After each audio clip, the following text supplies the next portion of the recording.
Hey guys, so this is going to be a bit of a different video than what I normally do. Obviously, this is going to be a crafting video. For those of you that are interested, keep watching.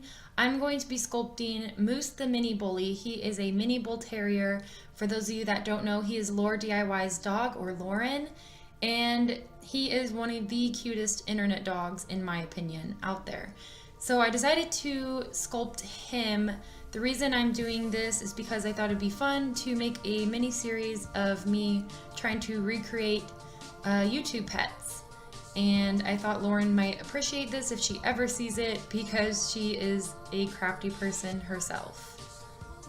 So I typically start off with a wire and foil base.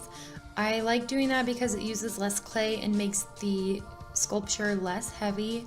I think it works really well to just get a general idea of the shape you're going for as well. By the way, I am not a professional. I am doing this to get better at crafting. I'm not saying I'm good at it currently, but I do enjoy making these, so that is why I'm doing this. And if you do decide to give this a try, just know that it takes a lot of time.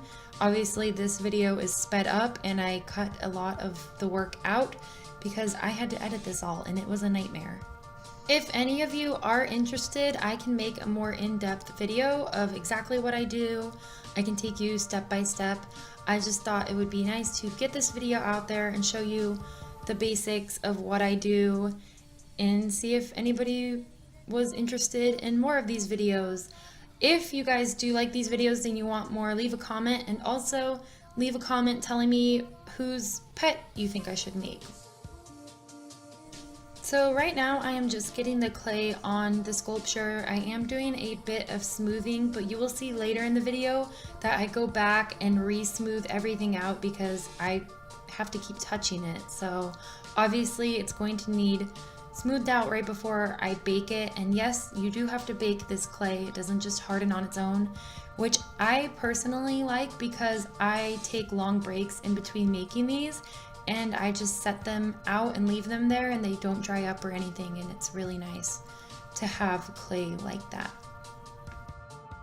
So now, as you can probably tell, I am making the ears. Anytime I make double of something, I like to be sure that they are the same size, so I always try to compare them with each other and make sure that they look as similar as possible. And then when I go to put them on, I score the area where I'm going to place them, and I use a bit of liquid clay.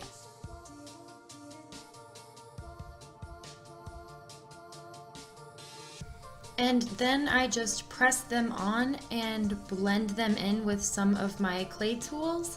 I find that the little round ones work the best for this kind of stuff, and they come in different sizes so you can really get in there and make sure it's stuck properly because you don't want anything to fall off.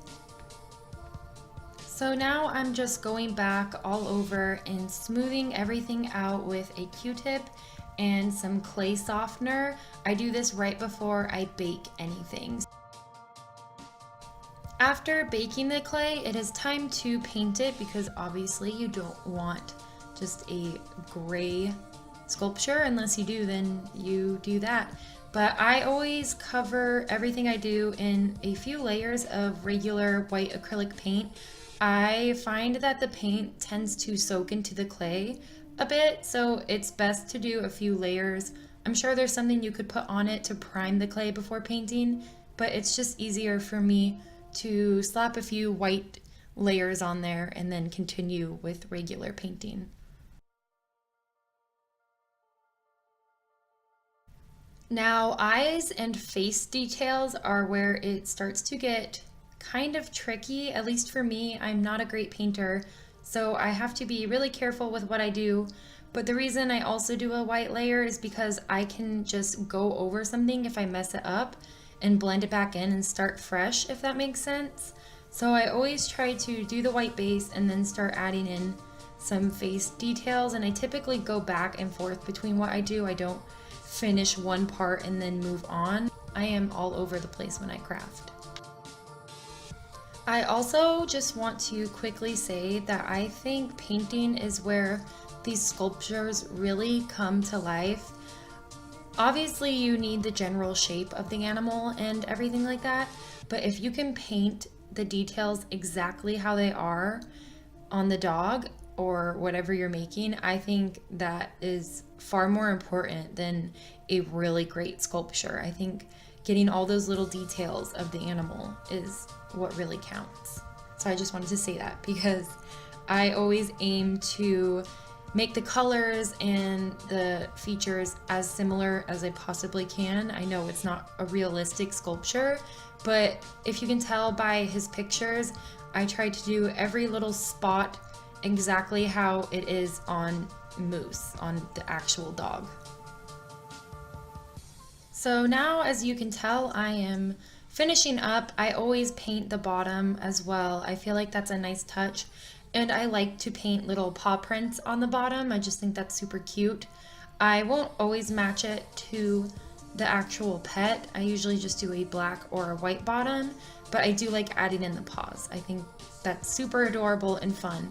Also, I wanted to say that I did leave out his fourth leg. I am well aware that that is a thing. I made him in the position that if he was laying down like this in real life, his fourth leg would be tucked under him.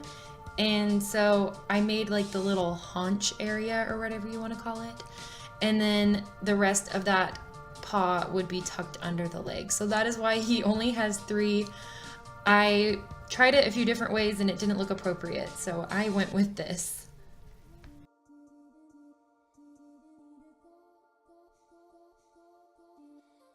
The final thing that I like to do is seal whatever I have made because obviously I don't want it to get damaged. So I just use an ultra matte finish that is made to go over acrylic paint. And here is the finished product.